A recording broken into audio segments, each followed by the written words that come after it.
Ah, the Nazis, history's most notorious bad guys, the kind of villains who make you think, wow, I can't believe they didn't try to weaponize unicorns next.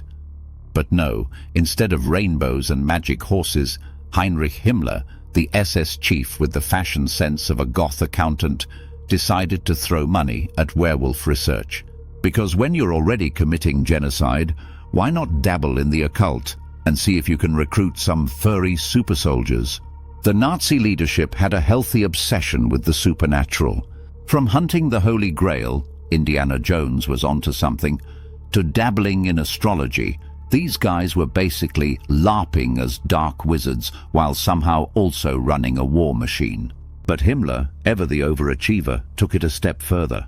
He wasn't content with just regular evil, he wanted mythical evil.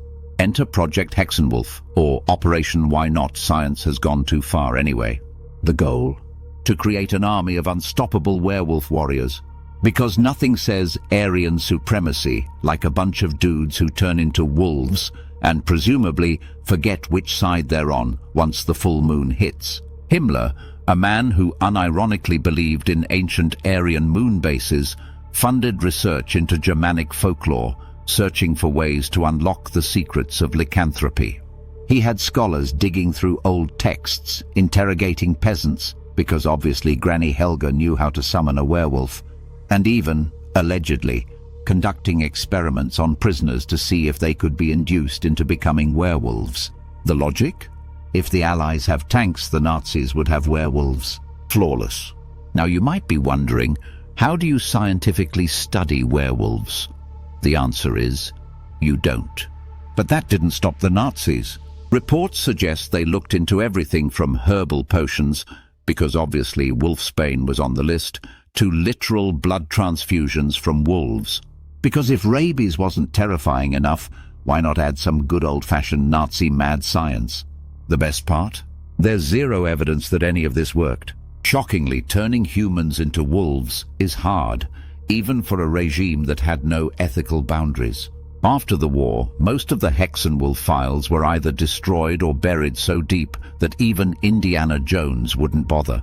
But the idea lived on in the Nazis' actual werewolf program, a guerrilla resistance plan that, much like the mythical beast, was more bark than bite. In the end, Himmler's werewolf dream was just another delusion in a regime built on them. But let's be honest, if anyone was going to try to create an army of wolfmen, it was the guy who turned SS uniforms into a fashion statement. So the next time someone says the Nazis were the ultimate evil, you can nod sagely and add, yes, but also the ultimate furries.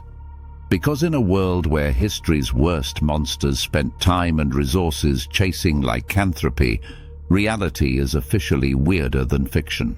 And if you ever feel bad about your life choices, just remember, at least you never tried to make a